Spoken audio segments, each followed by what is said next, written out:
The Black Shark 5 series has finally made its way to the global market, and I have with me today their most ultimate flagship to date, the Black Shark 5 Pro. The Black Shark 5 Pro takes everything that was great about its predecessor to the next level with improvements across the board. We're talking improved speakers that puts it right at the top of DxOMark's audio chart, improved pop-up gaming triggers, a new flagship chipset, faster RAM and storage, a new and improved cooling system, larger battery, and most importantly, a new camera system that may just make the Black Shark 5 Pro the gaming phone to beat when it comes to taking photos and videos. This is Tech Nick, and this is my unboxing and review of the Black Shark.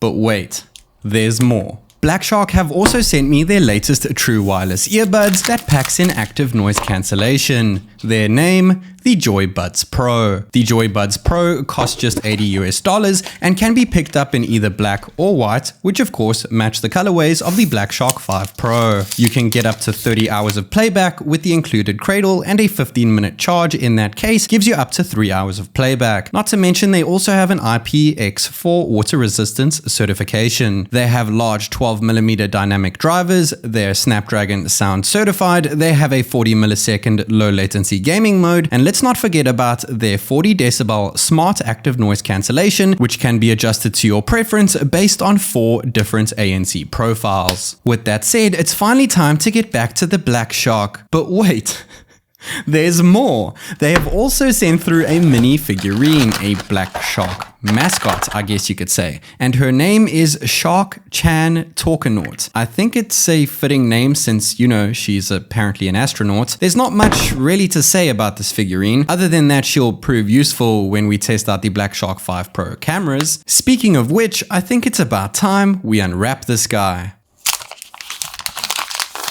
The Black Shark 5 Pro comes in 2 main color variants, that being Nebula White, or the color that I have with me today, known as Stellar Black. And I guess it's black, but it kind of has a tint or a hint of blue over there. I really like the diagonal lines, all the lines that you see at the back here, and the camera module is fitting in with those lines so neatly. And of course, we also get that case in the box, which does the phone even more justice because now it's even more gaming like, but this phone can do a hell of a lot more than just gaming. Speaking of which, aside from the design, inside of the device sits a larger 4650 mAh battery, 120 watt wire charging, a Snapdragon 8 Gen 1 chipset, 5320mm squared vapor chamber cooling system, enhanced LPDDR5 RAM, and enhanced UFS 3.1 storage. The front and back is protected by Gorilla Glass 5, and we have an aluminum frame wrapping around. Not to mention that back camera module is actually protected by wear-resistant Corning glass. Speaking of the cameras, we have a 13 megapixel ultra wide and 5 megapixel telemacro cam, but the star of the show here is no doubt the upgraded 108 megapixel ISOCELL HM2 main sensor, which is a huge step in the right direction for gaming smartphones. The ultra wide camera looks as a 13 megapixel would on this gloomy day here in Shanghai. The 108 megapixel sensor takes fantastic photos. Binning it down using 9:1 pixel binning looks even better thanks to AI. We also have 2x and 5x digital zoom, which is unfortunately the max zoom. And we have a close-up and personal 5 megapixel macro cam, which does a fantastic job. Not to mention we can also take some seriously classy photos of our little Black Shark mascot. We also have 720p at 30 FPS portrait video mode to complement that portrait photo we just took. And we also have 1080p at 30 FPS macro video mode, which looks nice and crispy clear, though it is a little bit wonky. We do have 4K 30 FPS ultra wide on a gaming smartphone. Most gaming smartphones using the ultra wide cam cap out at 1080p 30 FPS, and we have 4K 60 FPS using the main 108 megapixel ISOCELL HM2 sensor, which looks absolutely fantastic. The cameras on the back of this phone do a better job than any other gaming phone I've ever tested, period. On the right side of the phone, we have another huge gaming-centric feature, that being magnetic pop-up shoulder triggers. They have 160 grams of trigger pressure, a level 7 pressure resistance rating, and you can use them up to 1,000,000 times. Well, they actually say more than 1,000,000 times of trigger life if you plan on gaming that long, which is pretty insane. We do have a power button mixed up with a fingerprint sensor on the right-hand side. On the left, we have a volume rocker, which is non-split, and at the bottom bottom, we have a dual SIM 5G standby tray, and though there's no IP68 certification, there is still a water-resistant seal. Unfortunately, no expandable storage over here. We do have a USB 2.0 Type-C port at the bottom, and alongside that is the first dual stereo speaker, the second one being at the top, and they have reached the top of DxOMark's audio chart with a whopping 86 points. And at the top of the screen, we have a tiny punch hole for the selfie camera, which is of course a 16 megapixel snapper. The selfies come out crystal clear and look more than impressive if you ask me. Not to mention the portrait mode looks pretty fantastic thanks to almost perfect edge detection. What's up guys, this is Technic recording a 1080p at 30 FPS video on the brand new Black Shark 5 Pro. Of course, this is the global variant and it is indeed capped at 1080p and 30 FPS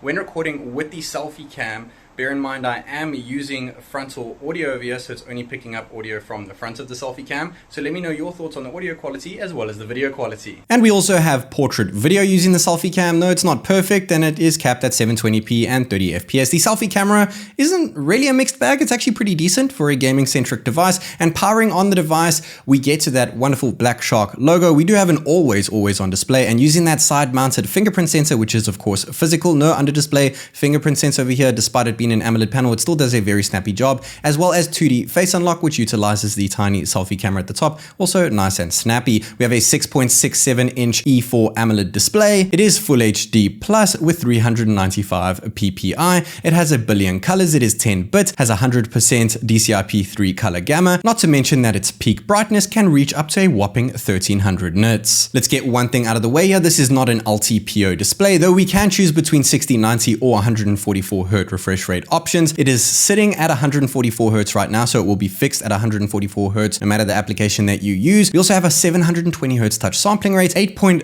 millisecond touch delay, and 0.004 touch accuracy, which is apparently the world's lowest on a smartphone. We are kitted with JOYUI 13, which is based on Android 12, and it is identical to MIUI. It has all the Google goodies packed in thanks to it being the global version of the phone, and honestly it's just super neat and clean and quite optimized these days. We do have a light effect editor tool to adjust the LED. I'm not sure if you guys noticed at the top of there. It's a pity that the Black Shark logo in the center of the back doesn't illuminate, but that LED is pretty cool. And we do have these wonderful triggers that pop out, and yes, they can be used for gaming, but they can also be used for shortcuts such as turning on the flash, taking screenshots, and you can click them super quick to do more shortcuts such as opening up the camera. And by the way, you can customize these to whatever you want, and I chose one to go straight into settings so that we can check out that wonderful Snapdragon 8 Gen 1 CPU based on a 4nm architecture, and it does a fantastic job getting us a score of 1,024,180 points on AnTuTu, which is way higher than the average Snapdragon 8 Gen 1 powered smartphone I've seen on my channel, and sees a massive jump up from its predecessor. When it comes to Geekbench, its single core score is not exactly the best when compared to other phones with the same chipset, but the multi-core score is one of the highest I have ever seen. And when it comes to 3D Mark Wildlife testing out just GPU performance, the Black Shark 5 Pro got a score of 10,018 points and a rock steady 60 FPS, which is well above its predecessor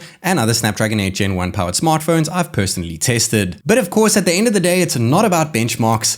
It is about gaming when it comes to such a gaming-centric device, that being the Black Shark 5 Pro. Holding down those two triggers at the top once they popped up bring us to Shark Space 4.0, where you can adjust the actual triggers, you can change the performance mode, you can customize so much within it, and bringing it up in-game with an OSD over here, you can adjust those settings on the fly, as well as do things such as show a monitor tool, though it shows 144 FPS in Genshin Impact, and we all know it's capped at 60, so it is best to turn on the frame rate monitor tool within developer options, which I've only really seen on Xiaomi devices anyway, and now we're getting a solid 60 FPS, so let's go ahead and turn off that monitor tool. We also have bypass power supply over here, so that you can play your game directly from the wall socket it's plugged into, and it doesn't drain the battery at all. And we also have a game macro mode over here, so you can pop in a bunch of inputs, save that macro, leave it as a single touch button on your display, and it will run through all those buttons that you previously touched, making it super useful for MMO games. We also have master trigger over here, where you can adjust multiple different things things that you'd like your top triggers to do. I like to keep it nice and simple with each one just binding to one button on the screen, and it works nice and snappy and feels super clicky. We also have magic press over here where you can hold down on each side of the screen, that being left and right, and you can bind this to another button on the screen, say jump or run, like you can see over here. Very responsive, and of course you can adjust the pressure level of that, which is great. And we also have motion sensing where it can also be bound to something else, such as looking left or looking right in a game. Probably more useful in a first-person shooter, and using them all together is pretty seamless, even in a game like Genshin Impact, which is already very graphically demanding. And talking about graphics, we have upped the ante over here, highest possible graphics, max FPS, and we got an average FPS of 55, which is the highest I've ever seen come out of a Snapdragon 8 Gen 1 chipset. The average on my channel, I usually get about 43. It also had a much higher minimum FPS of 46 as opposed to the 32 I usually see, and a max of 60. This is a proper gaming phone through and through, and it keeps nice and cool thanks to that new cooling system. And moving on to Bullet Force over here with ultra graphics, max FPS. This game has an unlimited frame cap, and we're just making sure our master, trigger, magic press, and motion sensing are all enabled over here so that we can get the most out of this gaming-centric device. We got an average FPS of 117 frames per second, which is actually a tad bit lower than the average Snapdragon 8 Gen 1 powered smartphone I've tested on my channel. Even though those devices aren't exactly gaming phones, they got about 120 FPS on average. I think it might have started heating up after Genshin Impact, I'm not too sure. It also got a much lower min of 95 as opposed to 112, but a much higher max of 145 because obviously the actual panel can hit up to 144 Hertz, which actually exceeds my expectations. But what about those speakers? Since they hit the top of DxO mark, can they hit the top in my testing?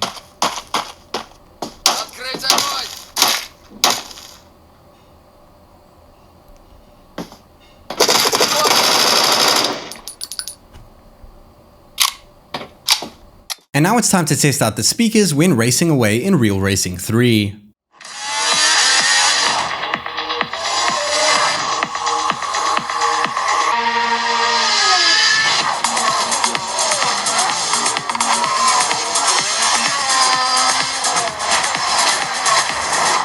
And when playing Real Racing 3, we got an average FPS of 145 with a min of 144 and a max of 146, which is absolutely insane. But getting back to those speakers, let's go ahead and give them a listen while playing some music.